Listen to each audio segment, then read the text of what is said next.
It can be used for potting up bulbs, patio pots with bedding plants. It can be used for repotting plants and raising plants from seeds. But just remember that multi-purpose composts contain quite often peat, or in this case peat-free. What does that mean?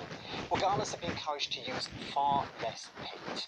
The harvesting of peat is damaging very delicate natural resources, and we're all being encouraged to use less. So gradually we are either moving from a peat-based to a peat-free compost, or we're using compost like this Westland one, which has its own ingredient called West Plus, which is made of wood fibre. And that means that the more West Plus there is in the compost, less peat there is in there. A peat-free compost has got ingredients like composted garden waste, wood chips and fibres and other things in there. So you know, if you're environmentally concerned, go for the peat-free option. In addition, if you're a keen gardener and you want to raise your own plants from seed, I'd recommend you go for a seed compost. You can get peat-based ones, or there's a Johnny and his seed compost available. The reason you go for these is they've got very little nutrient in them.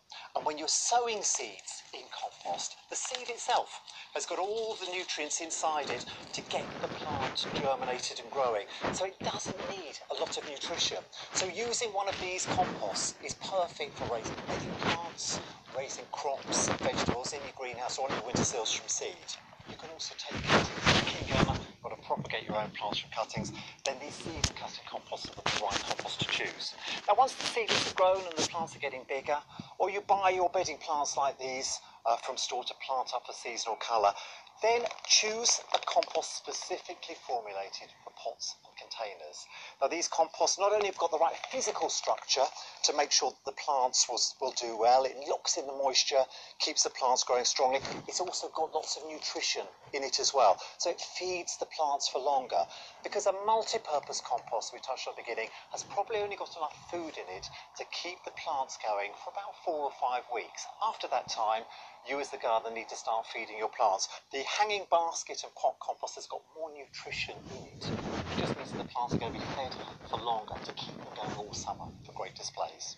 Now something else you'll find when you look at the compost range in store is the name Johnny's. We've got a Johnny's seed compost here, but you'll also see compost which will either have a Johnny's number 1, a number 2 or a number 3 on the bag. And that can be confusing. What do you use each one for? Well, the contents of each bag are the same. But a Johnny's number 1 is great for small young plants because it's got very little nutrition in it. And as we go up from 2 to 3, there's more plant food in the compost itself. So there's twice as much plant food in Johnny's number 2. That's great for young plants and keeping your veg crops growing, you're raising in the greenhouse. But when you've got mature plants and shrubs to put out onto the patio, perhaps you're growing some shrubs or some perennials or something like that, go for a Johnny's number 3. It's the richest compost, it's got most fertiliser in it, and it keeps the plants going for longer. Now the Johnny's composts also contain loam. They've got loam, peat, and grit in them. And the loam is almost like your garden soil. It's a really nutritious material. And lots of people love a loam-based compost because they find it's got more guts in it and it keeps plants growing much more healthily for longer. But if you're a really keen gardener, you might want to have a little go at mixing your own compost. So there are other ingredients you can use as well. So in addition to buying a specialist compost, you could add some vermiculite or some perlite. And these materials help to improve drainage in compost, and also vermiculite helps to lock in moisture.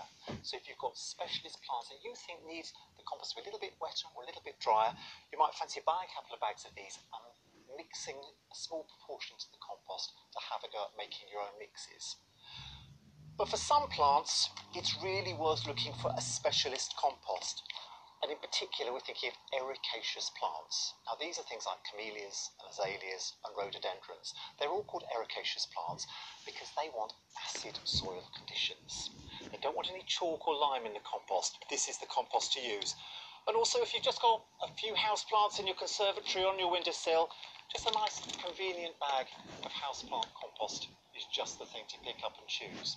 So there you have it, a wonderful range of composts to choose from in store. I always have a bag or 2 of multi-purpose compost at home because you always reach for that one first.